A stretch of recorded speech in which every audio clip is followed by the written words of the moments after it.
What's good, everybody? Big shout out to the big man above. The most horrifying Halloween deaths ever. Y'all already know, man, we love this guy here channel, man. This guy here got some great videos. The Talking Hat. Let's get to the video. Hershey's incident.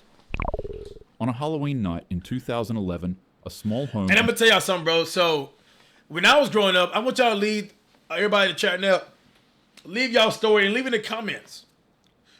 Have y'all ever had some situation that happened with Halloween candy? Do y'all know these Circus peanuts? I think you can only get it from like it's orange. It's an old ass candy. I know they don't sell it no more. We had a situation that somebody had put a needle in one of the kids' candy. And when I was growing up in our neighborhood, my mom, a needle, y'all. My mama used to always check our candy because she was paranoid because of that one situation. And I'm going to show y'all this candy right here. My mama always checked the candy just because of that one situation. This, y'all ever seen this candy called Circus Peanuts? Yes, yes.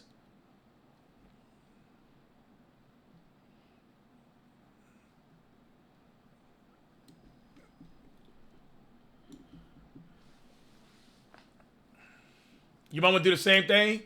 Bro. Weirdos, huh? Why would somebody do that? Why would someone just have the evil thought of putting a needle inside us right here and having a kid eat that?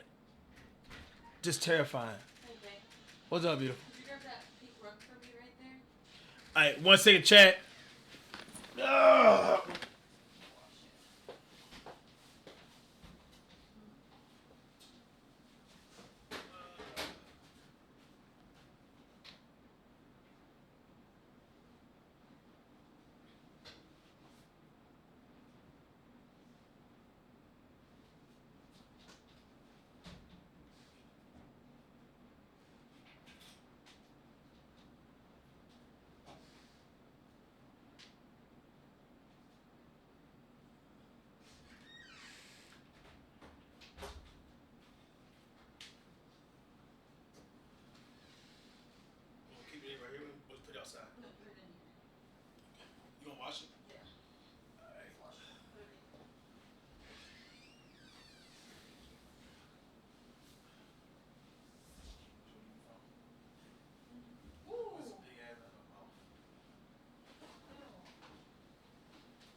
Alright, let's get back to the action, chat.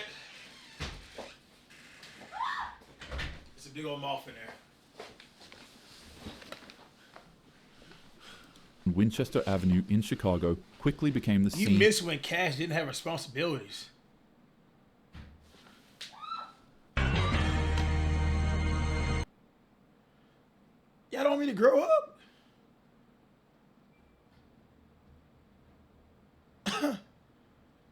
Bro, that's the most selfish thing you can say about somebody.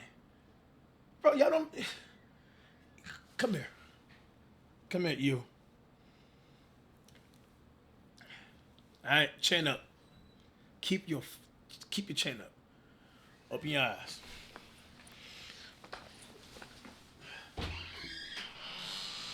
Keep moving. Keep moving, I say. Keep moving.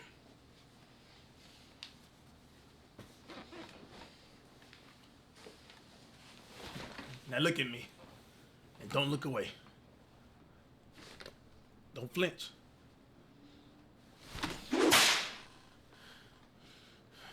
Up, up, up, up, up, up, up. One more. One more. If you blink, it's two more. Weird ass nigga. Come on, man. Of a nightmare. After trick-or-treating, a grown 55-year-old man fell into a fury with his partner after discovering that his bag of Hershey's candy was missing. He was convinced that the 49-year-old woman had taken it, and what started as a petty accusation quickly escalated into a heated argument. The shouting grew louder and tempers boiled over. In desperation, and perhaps in an effort to also protect herself, the 49-year-old woman hurled a plate at the man's head, striking him in the face and cutting above his eye. The injury, later visible in the mugshot taken of him, only stoked his anger further. With dripping down his face, the man reached for a kitchen knife, and consumed by rage, he lashed out in a frenzy, striking the woman multiple times. Dang! Neighbors later recalled hearing chaos and screams echoing from inside the home. Unsure as to whether or not the noises were Halloween decorations, police were eventually dispatched to the area. When officers arrived, they found the woman gravely injured. She was rushed to Cook County Hospital, where she lingered in critical condition for nearly a week. Despite doctors' efforts, her injuries proved fatal, and she later passed on November 5th. The man was arrested soon after and booked on felony charges. What had begun as a trivial Halloween quarrel between two adults ended in one of the most brutal of ways. Costume malfunction. Over Halloween candy. Y'all,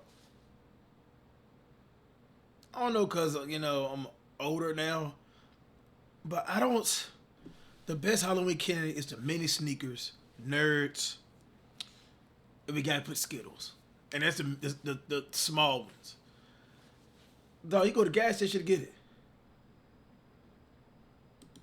On October 31st, at a thriving Halloween carnival, Twix, yes! a 51-year-old man would step into the bustling streets dressed in a costume of burlap and straw, eager to join the thousands celebrating beneath pulsing lights and music. But in a sudden, tragic turn, the man's night of festivity shifted into pure trauma. The man joined the crowd in an energetic dance, and in the midst of the excitement, he wanted to take a break and light a cigarette. In his attempt, the flame from his lighter caught the edge of his costume's hood, and in an instant, his entire outfit ignited. Due to No, it's not funny. It's not funny, but damn! its material, the costume was extremely easy to burn, but difficult to put out and take off. The man would try ripping the costume off of his body, but its contents had already begun melting into his skin. As for the crowd around him, they at first thought it was a prank or some sort of fire stunt woven into the Halloween event. It should be noted that most of them were heavily intoxicated, so their rationality and judgment skills were extremely impaired at the time. As the blaze spread violently, it swallowed him whole like a torch. His figure staggered into the mass of dancers engulfed in fire with his arms flailing in a desperate panic. People continued cheering. Individuals were so impressed by the stunt that they had begun to record the screaming victim. Only when the man's screams got louder than the music at the carnival did a few sober witnesses realize what was going on. They rushed in to help and tried to rip off the burning pants and jacket that were now clinging to his skin. People took water bottles from their backpacks and emptied it onto the blaze, while others in the crowd continued chanting, snapping pictures, and dancing to what they perceived as a stunt. When the flames finally calmed, he was barely recognizable. Despite being rushed to the hospital, the man ultimately passed away from his wounds. Dang. A Viewer 23-year-old beware. mother in Hong Kong would continue navigating her life in an environment tainted by hardship. She was an orphan as a child, and as she grew up, she became addicted to abusing substances and other things. She worked at a nightclub in one of Hong Kong's red light districts, Tsim Sha Tsui, where a 34-year-old mob boss frequently visited her for services. The gangster was known to be extremely dangerous as he had a horrible temper and would often do cruel and unusual things to people who wronged him. One day, after the two met with each other, the mobster would accidentally forget his wallet at the venue. Upon seeing that it contained 4,000 Hong Kong dollars, the woman would secretly steal it to help her own financial situation for herself and her son. Stupid. Hey, y'all know what crazy thing about thieves, y'all? I kind of got no mercy for them.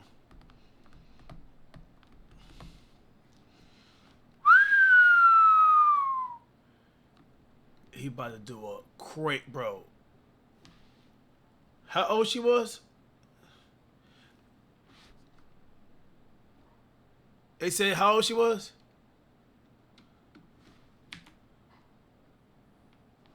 What do me being so unathletic, bro? I bench press and climb 315 pounds, bro. I am athletic in my own ways, bro. I don't need to be athletic in your ways, in your life, dude. Everybody got different type of athleticness, whatever you want to call it, bro. Some people know how to wrestle good. Bro, have y'all seen Joan Jones? Have y'all seen him shoot a basketball? Bro, he'll whoop everybody in this chat.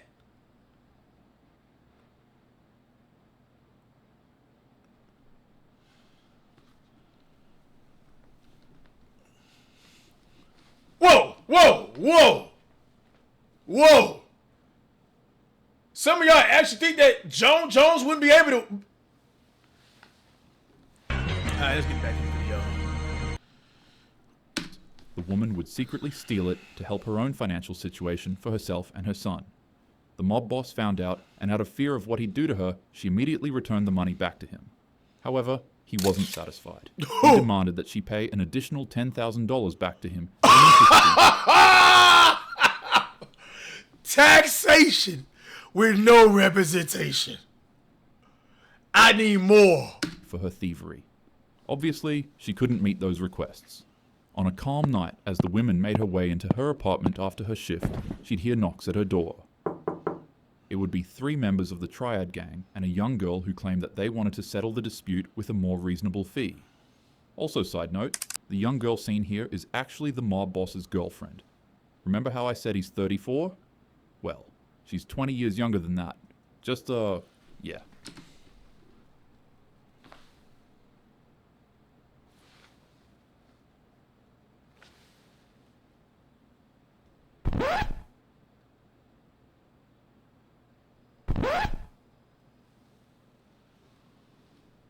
Anyways, as soon as the woman opened up the door, they ripped her out of her apartment and drove her to a rundown flat on Granville Road in Kowloon. It was there that her final horrific month of torture began. Her captors beat her with pipes, suspended her in the air with wires, burned her with wax and plastic, and rubbed peppery spices into her wounds. God Each dang. day blurred into the next. It was a cycle of torment designed not only to punish her, but to strip away at her humanity. Neighbors heard nothing beyond the walls, but within them, suffering was routine. After nearly a month of agony, her body could no longer endure the mistreatment, and she would pass away from the monstrous acts of the gang. Upon realization, the mob boss had his men disposing of her remains in bags and pieces to clear themselves of any evidence. However, in a grotesque and cruel twist, the boss would have her skull boiled clean, polished and preserved, and then stitched into his girlfriend's Hello Kitty plush.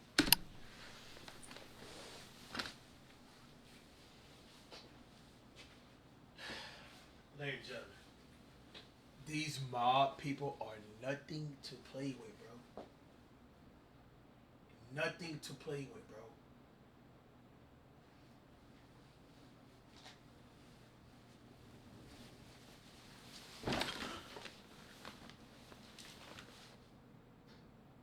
Let's hear this again. Clean, polished and preserved, and Polished and preserved. then stitched into his girlfriend's Hello Kitty plush. Actually, I don't really feel comfortable considering her his girlfriend. I mean, the man's quite literally old enough to be her father. But nonetheless, night after night, the young girl would be faced with the doll as she lived with the mob boss, and he kept it in the flat they were living in. She wouldn't be able to escape the sight of the toy, and as time went on, it began haunting her. She'd start seeing hallucinations and apparitions of the woman's ghost. The spirit would follow... I mean, yeah. Yeah. You got the skull inside the Hello Kitty. Hello. Like, you feel me? her every day weeping dreadfully. It'd stand by the corner of her bed, staring at her every night, and if the girl ever fell asleep, it'd show up in her dreams as well, and turn them into nightmares. Torment. In her words, she said that it kept haunting her while demanding justice. It got so bad that the girl developed insomnia, and for weeks, she'd barely eat or sleep. Eventually, she broke. She ran to a nearby department, and reports from the Kowloon police station say that she turned up at the building shaking violently. As mentioned from witnesses, rather than her saying that she has a crime she needs to confess, the first words that left her mouth were something around the lines of, "I keep seeing her. I can't sleep. Please, she won't stop crying. She won't leave me alone." She was literally traumatized. Yo, I believe her too. Bro, they done tormented her to the max while she was living, and then afterlife. Her remains. The girl told police absolutely everything they needed to know, and officials set out to arrest everyone who was involved. The three men. Actually, they don't. Yo, somebody go ahead and ban Forward Cash. Please, bro. He got enough attention already, bro. Just go ahead and ban him up, bro. Don't really deserve to be called that. The three criminals were all sentenced to life in prison with a 20-year minimum before parole. The young girl was placed in protective custody, and after the trial, it was noted that she was seeing the ghost less. However, she'd still go on to experience nightmares and auditory hallucinations of the woman weeping. The last thing that was heard of her before she was relocated with an identity change was that she was being given psychological treatment and correctional therapy. Dang. These aren't just horror stories, they're real events. And they're all so wrong, in so many ways. Halloween is meant to be scary in a fun manner, not in a cruel and dangerous one. To ensure that happens, make sure to group up, stay close to your friends, drink responsibly, and always check your candy twice. Take care of yourself and keep your loved ones safe. Without further ado, have a happy Halloween. Dude, he got good vibes right here, man. Did I jump scare you? Yeah, I bet I did. You coward. You make me sick. Yeah, I know what it's about. Great video, man. Great video. Wow.